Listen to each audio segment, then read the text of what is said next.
안녕하세요.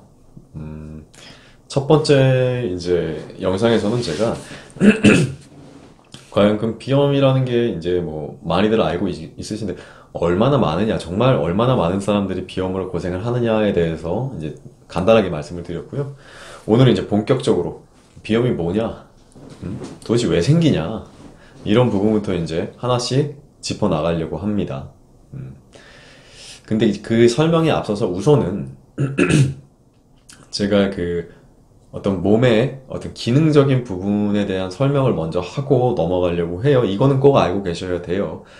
그 이제 몸에서 나타났던 어떤 현상들이 실제로 몸을 보호하기 위해서 나타나는 현상들인데 그 부분을 이제 사실은 뭐 그 제대로 캐치하지 못하고 단순히 나쁜 거다라고만 이제 생각하는 경우가 많은데 자 이렇게 말씀을 드려볼게요.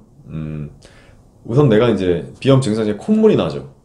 콧물이 나는 게 왜 나는 걸까요? 사실은. 그쵸? 뭐, 코 막히는 게 왜 막힐까요? 어. 자, 사실은 콧물이 나거나 코가 막히거나 재채기를 하거나 이런 증상들은 몸을 보호하기 위해서 나타나는 사실은 현상들입니다.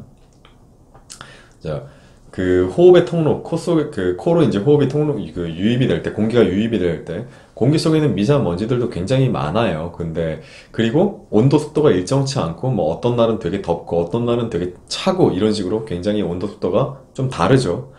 그런데 이제 몸이라는 건 굉장히 예민하기 때문에 이런 자극들을 사실은 직접적으로 받아들였을 때 받을 수가 있어요. 그래서 그런 것을 한번 걸러주는 역할을 사실 하는 것들이 지금 나타나는 증상들인데, 자, 뭐 재채기라든지 콧물 같은 경우에는 사실 실제로 이제 그 먼지들이 유입될 때 그것들이 어떤 기관지로 직접적으로 유입되지 못하고 한번 걸러낼 수 있도록 나타나는 현상입니다. 재채기를 통해서 혹은 콧물을 통해서 노폐물을 배출하는 게 첫 번째고요. 자, 코막힘 같은 경우는 이렇게 생각하셔도 돼요.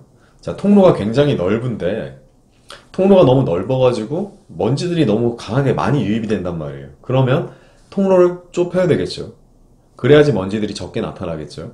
적게 들어오겠죠. 그렇기 때문에 사실 코막힘도 어떤 나타날 수 있는 현상 중에 하나입니다.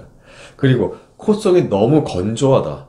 건조하면 어떻게 해야 돼요? 몸에서 건조하지 않도록 어떤 반응이 나타나야 되지 않습니까? 그래서 너무 건조하기 때문에도 콧물을 일부러 이제 몸에서 발생을 시켜가지고 건조함으로 인해서 나타날 수 있는 증상들을 좀 막아주고자 이런 증상들이 사실 나타납니다. 자, 사실은 뭐 콧물하면 나쁜 것, 재채기하면 감기 걸렸네 나쁜 것 이렇게 생각하셨을지 모르지만 그렇게 일반적으로 나타나는 증상들은 굉장히 자연스러운 거고 몸을 지키기 위해서 나타나는 증상들이라는 거 우선 알고 넘어가겠습니다.